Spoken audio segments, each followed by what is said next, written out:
Welcome to our demonstration of Tacnode's transaction processing capabilities. We'll be using the Tacnode playground for this demonstration. For database products, transaction processing has always been essential in maintaining the consistency and integrity of data. Transaction processing is a key component of database functionality, especially since it's the determining factor for whether a product can be used for mission-critical applications.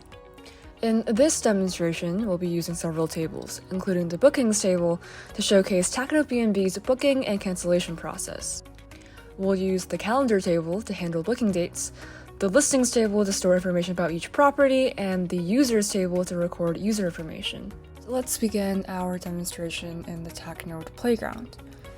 First, we navigate to the Tacnode B&B homepage and then click on a random listing, so Boutique Hotel in Paris. And then we can click on the reserve button and see that our booking was confirmed.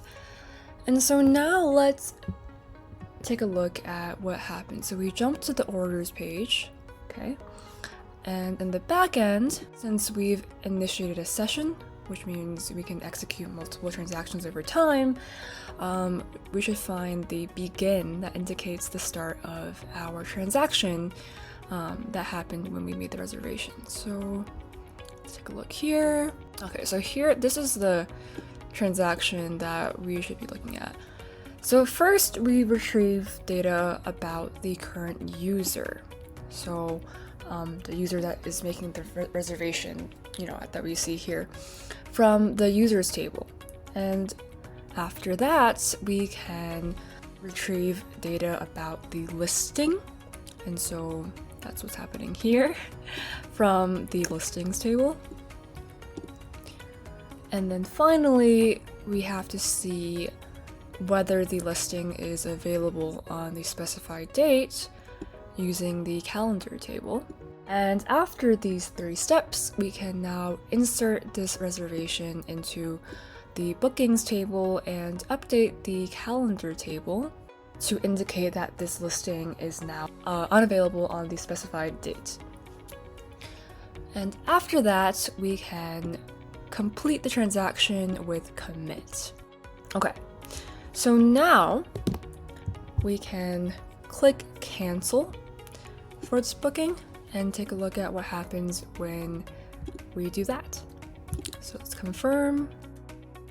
So in the back end, we see that we initiated another transaction.